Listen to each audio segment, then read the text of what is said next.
Hello, sewing friends. Welcome to the TurboPurr channel, where we love sewing, crafting, and cats.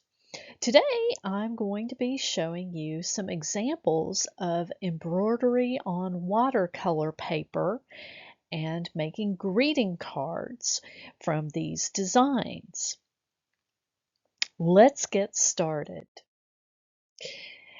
I use a embroidery machine, designs, thread, and stabilizer in this demonstration. I'm using a 5x7 embroidery hoop, which is about 130 by 180 millimeters.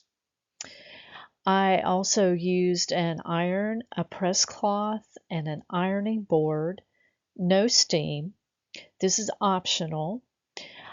Sometimes after doing the stitching on the watercolor paper and then coloring it in with the watercolors, due to the wetness of the watercolor and the size of the paper being 5x7, it will warp a bit. And when it's dry, I iron the paper briefly with a dry iron and a press cloth to flatten the card. There's another option of just putting the dry card under a bunch of heavy books to flatten it out. That's another way to do it. Um, I use washi tape sometimes to secure the 5x7 watercolor card onto the stabilizer to keep it from moving. A glue stick or other type of removable tape is also an option for this. I've mentioned the watercolor paper is needed for this. I buy an artist block of watercolor paper and then I cut it into 5x7 sections for the front of the cards. But there are many different brands and types of watercolor paper and sizes that you can use. A brush is also needed for applying the watercolors. I like to use watercolor pencils. These are very convenient and blend out well. There's also options of pan or stick watercolors or some other media that you would like. I also use double stick tape for adhering the watercolor decorative card to the base card, the folding card. But you can use other adhesives and glue. You can purchase folding blank cards. These are the A7 size and envelopes from most any craft store or online. And my experience is that almost all the embroidered cards that I make are overweight and require additional postage. So that's something to keep in mind if you're going to be mailing them. I love to make cards. It's just a very nice thing to do. I make a lot of generic all occasion cards because these can be personalized to various situations, such as thinking of you or sympathy or, congratulations. I also make quite a lot of birthday cards. There are quite a lot of commercially available greeting card designs for birthday cards on cardstock that are available to purchase, and I'll put some in, link some in the description box. Holiday cards are also wonderful to make, and there's many designs included in embroidery machines for holidays. My go-to at first, the way I first got started with this was having purchased designs that were digitized specifically for embroidery on paper, and I will provide a link in the description box to some of these from Anita Good Design. When you're purchasing designs that are digitized specifically to embroider on greeting card paper, Um, they turn out very well, and there's less chance of having problems with them. You can also use built-in line art designs that are included in your embroidery machine. The example in this picture is a line art design that's built into the Bernina 880 Plus, and this one worked out very well. Notice that this is all straight stitching and that the designs are open and airy. It's an outline design without a lot of detail. This is important.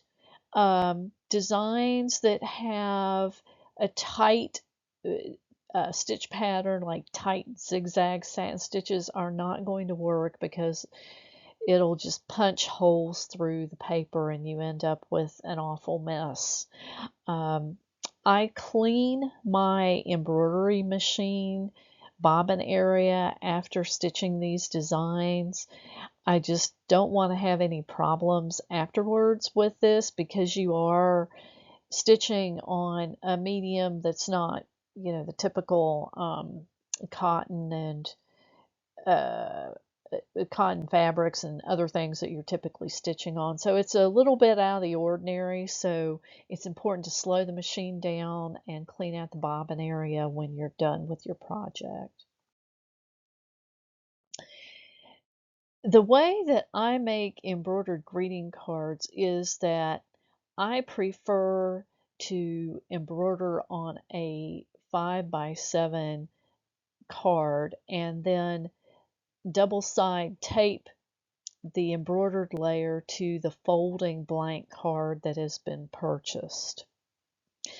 I like to have the embroidered layer be separate because if you embroider directly on a folding blank card, then you have bobbin stitches showing on the inside of the card, and you can cover that with decorative paper, but I prefer just the simplicity and the neatness of having the embroidered layer be on a 5x7 card and then double stick taping it to the folding blank card.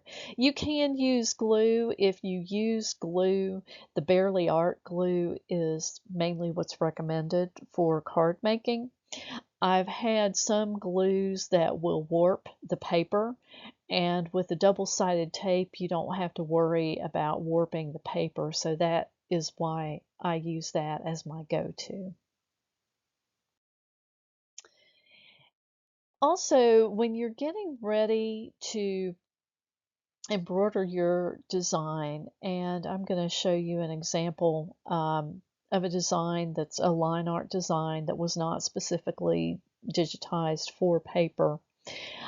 Um, I based around the hoop, and most embroidery machines have an option to baste around the hoop. Since I'm doing a 5x7 A7 card, it's a 5x7 design, so I've checked off the option on my machine to put a basting box around the 5x7 hoop. After that, I place down the watercolor paper within the basting box, and sometimes I washi tape the edges of the watercolor cardstock to the tearaway stabilizer in order to prevent the cardstock from moving until the first few stitches have been put down. It's very important to reduce the machine speed. Keep in mind that when you're sewing on paper, that this is actually a wood pulp product that's been refined into paper, and there's a higher chance of having broken threads during the embroidery process. So it really helps to slow the machine down and watch the machine, keep an eye on it, make sure your cardstock doesn't shift until the first several stitches have been put down and the the cardstock is being held in place.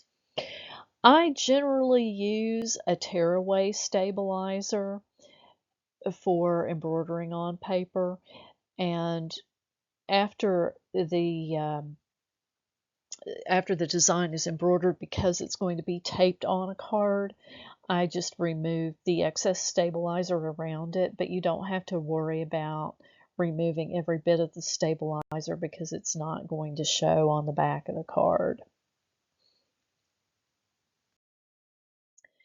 And here's an example.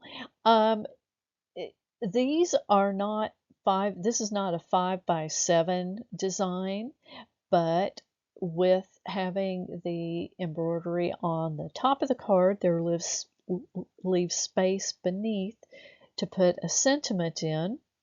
So when I embroider the card, I go ahead and after it's embroidered, remove it from the hoop, and I leave the tearaway stabilizer still attached, just kind of a drop cloth.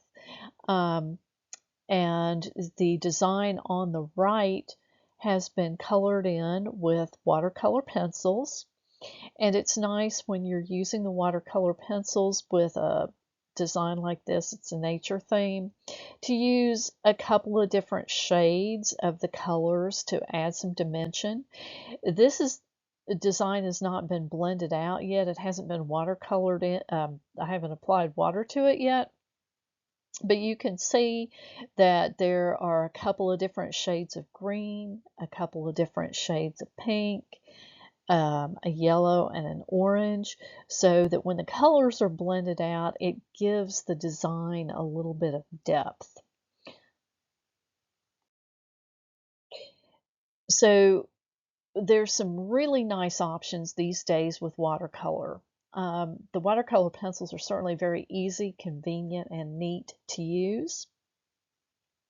There are also pan watercolors that are metallics. I'm showing an example here, and these are really fun. When I'm using the watercolor pencils, my preference is to blend it out using a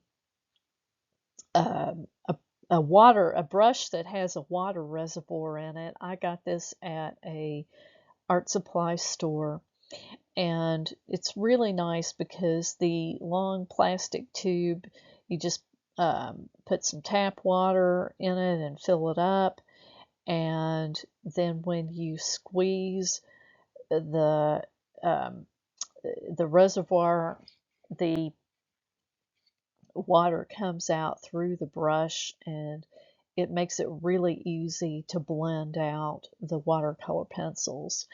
For the pan metallic watercolors, I just used a standard watercolor artist brush from a craft store. And here's the example with the watercolor pencil blended out in the design and a sentiment added.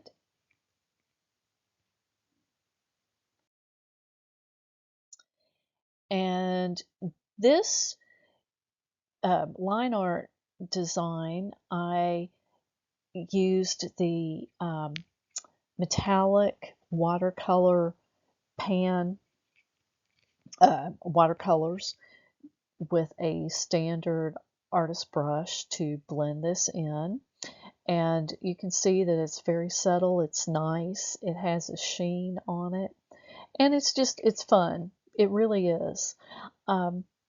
With this design, you will notice that the cardstock lays nice and flat, and that's because after it was dry, I took it to my iron and ironing board, and I gave it a quick press just to flatten everything out, because there is often some warping after you have applied water and blended it out. And here is just a comparison of the different types of looks that you get. The top example is an Anita Good design from some years ago. They both are the same design. And in the top one, I used the metallic watercolors applied with a brush. And in the bottom, I used the watercolor pencils blended out with the water reservoir brush that I showed you.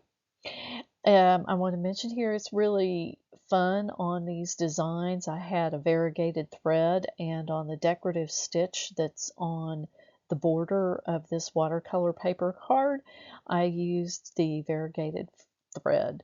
So this is a fun chance often to use some of your specialty threads. I wanted to mention here too a little bit more about using line art designs that you may have in your collection if you have software.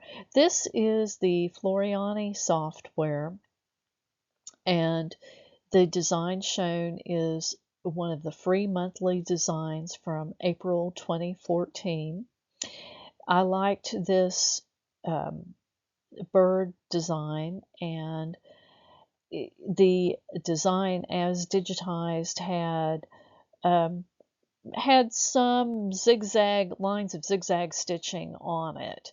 So I selected the entire design and then used the run stitch option, straight stitch option, to convert everything in the design to a straight stitch in order to remove those lines of zigzag stitching. I also went into the properties box of this design and lengthened the run stitch to 3 millimeters. It's important to bear in mind that when you are stitching on paper, or for that matter leather or vinyl, the stitching is permanent. If you need to remove a stitch, you're going to leave a hole there. And particularly with paper, I want to avoid having the stitches be too close together because I don't want to be having the stitches be too dense. So that's why I lengthen the stitches to 3 millimeters, is to have the stitches be longer and not as much density. This is the design on the machine. I'm getting ready to baste around the 5x7 hoop and then place the watercolor paper. And as we discussed, it's very important to reduce the machine speed. And here is the end result with colored in with the watercolor pencils. You can see that I've put some different shades of watercolor pencils, different in this example, in order to give some depth to the design. And I'm not particularly artistic, but these designs that are pre-outlined are just so easy to do, and just about anyone can get good results from them. This is the same design, and it's been blended out here with the water brush. This is the finished card. After this, I remove the stabilizer from the back and then give it a quick press with an iron. And then I'm done, except for the inside. There's lots of different messages and things that you can put inside your card. Free fonts, rubber stamps, lettering that's built into your Scan and Cut or your Cricut.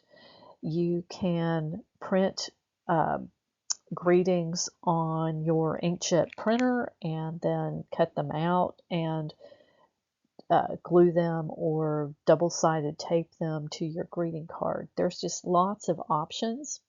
Sometimes when I have been stuck for what to say inside a card.